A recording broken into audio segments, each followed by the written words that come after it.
Nous allons préparer une puce nano. La première chose à faire est de sortir le kit du réfrigérateur et le mettre à réchauffer à température ambiante sur la paillasse pendant 30 minutes. C'est important, en particulier pour le tube contenant le colorant fluorescent. Nous avons besoin d'un vortex pour tube et pour puce, une bombe dépoussiérante, de l'eau, du RNA ZAP, des puces de lavage, un minuteur, le protocole, le kit, la puce correspondante, la chip priming station, les échantillons, une centrifugeuse et un bloc chauffant. Le dye fluorescent concentré est solubilisé dans du diméthylsulfoxyde, appelé DMSO, et ce produit aime bien cristalliser à basse température, d'où l'importance de le réchauffer. Il est également connu pour faciliter l'entrée de molécules organiques à travers les tissus et la peau. Par ailleurs, le dye contient un produit fluorescent qui se fixe sur les acides nucléiques. Il doit donc être utilisé et éliminé comme un potentiel agent mutagène. Jetez bien les déchets dans les réceptacles adaptés au CMR.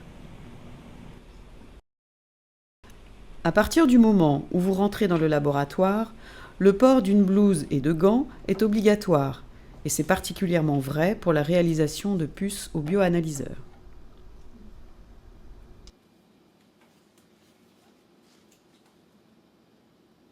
Nous allons préparer une puce nano pour des échantillons d'ARN qui peuvent être des ARN totaux, des ARN messagers, des sous-populations d'ARN purifiées, comme vous le voulez. Ces ARN doivent être à une concentration supérieure à 25 nanogrammes par microlitre et inférieure à 500 nanogrammes par microlitre. Le nombre d'échantillons analysables est de 12. Les étapes expérimentales de préparation sont les suivantes.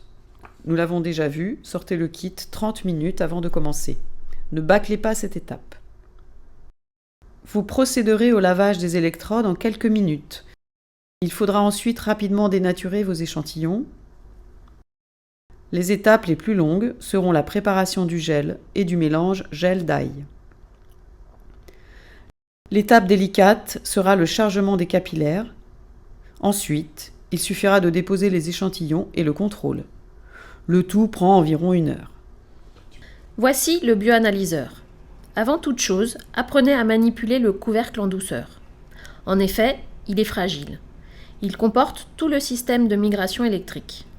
Vous apercevez les 16 électrodes. Il est également équipé d'un système qui force à la fermeture, ce qui permet de bien plaquer les électrodes dans la puce.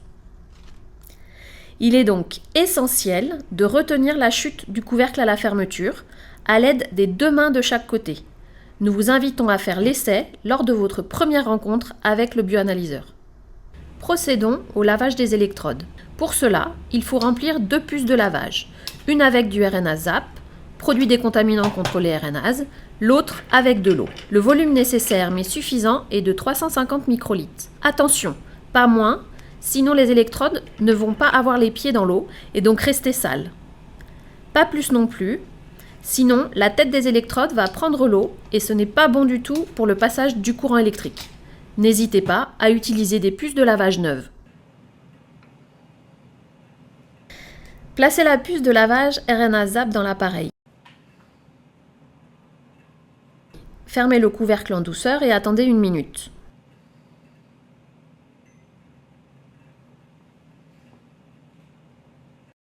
C'est un lavage passif par trempage.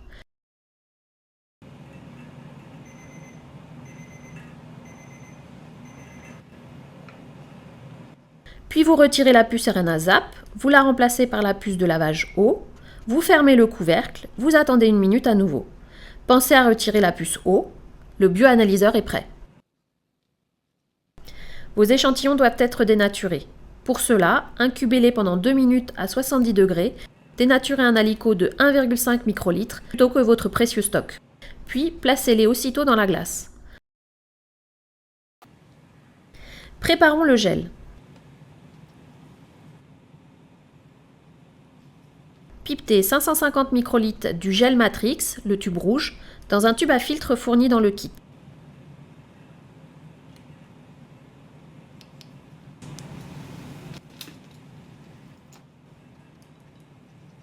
Centrifugez à 10 000 RPM pendant 10 minutes et à température ambiante.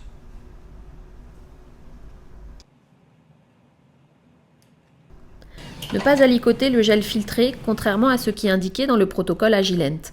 Ce gel filtré se conserve pendant des mois. Retirez le filtre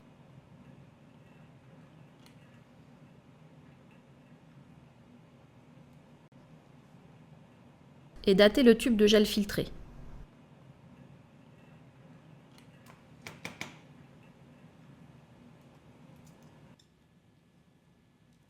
Si le gel filtré est prêt, préparons le mélange gel d'ail. Pipetez 65 microlitres de gel filtré dans un nouveau tube.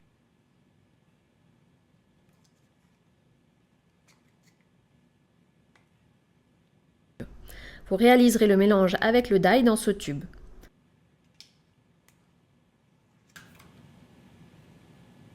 Vortexez pendant 10 secondes au moins le tube de d'ail concentré, le tube bleu.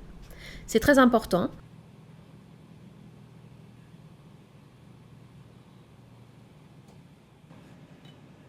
Recentrifugez quelques secondes.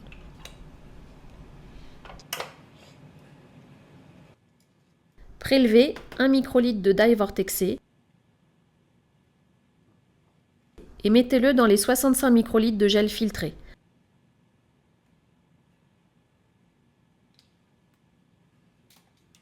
Vortexez le tout plusieurs secondes. Il faut absolument que les cristaux éventuellement présents soient parfaitement dissous.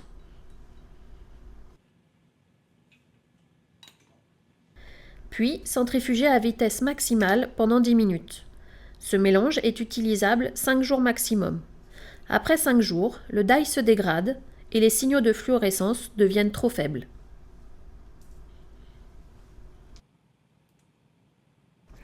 Notez la date sur le tube si vous voulez éventuellement faire un heureux, qui aura la chance d'avoir un mélange tout prêt grâce à vous.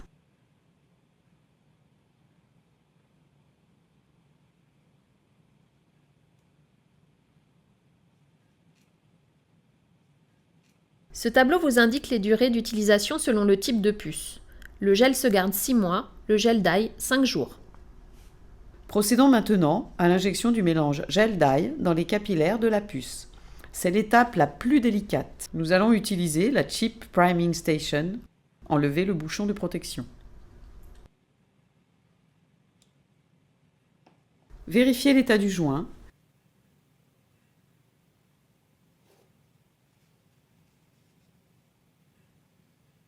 Procédez à son nettoyage avec un papier essuyeur de précision imprégné d'eau distillée, puis envoyez une pulsation d'air comprimé dans l'orifice. Réglez le clip de la seringue en position haute. Une erreur à ce niveau est fatale. Vissez la seringue fermement sur la Chip Priming Station, puis positionnez le piston de la seringue sur 1 ml. Déballez une puce nano et placez-la dans la Chip Priming Station. L'existence d'un détrompeur vous empêche de mal positionner la puce.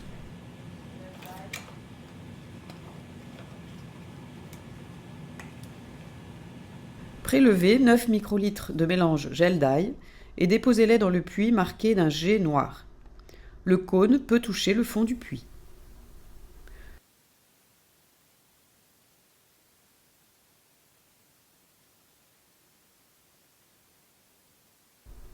Soyez très attentifs, cette étape est cruciale.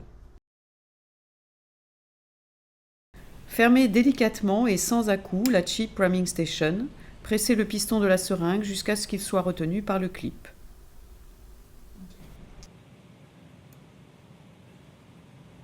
Attendez précisément 30 secondes, puis pressez la gâchette pour libérer le piston. Laissez le piston remonter spontanément vers 0,7-0,8 ml.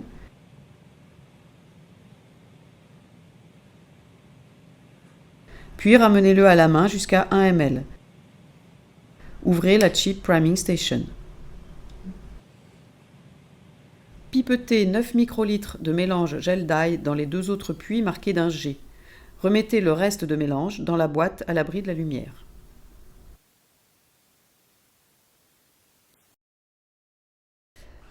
Procédez maintenant au chargement du tampon de migration appelé RNA marqueur. Il s'agit du tube vert.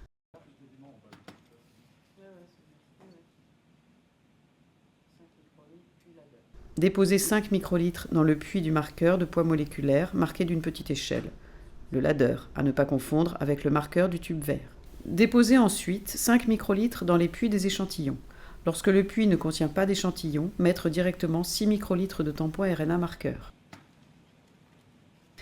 Enfin, reste à ajouter le marqueur de poids moléculaire, 1 microlitre d'analicote préparé par la plateforme et conservé à -20,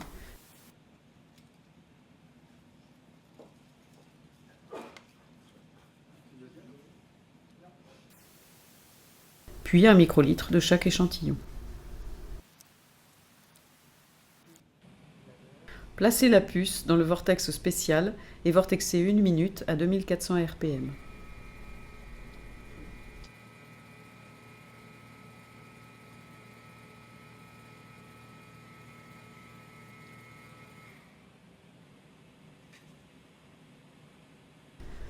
Installez la puce dans le bioanalyseur, fermez le couvercle en l'accompagnant bien avec les 2 mains, programmez et lancez le run.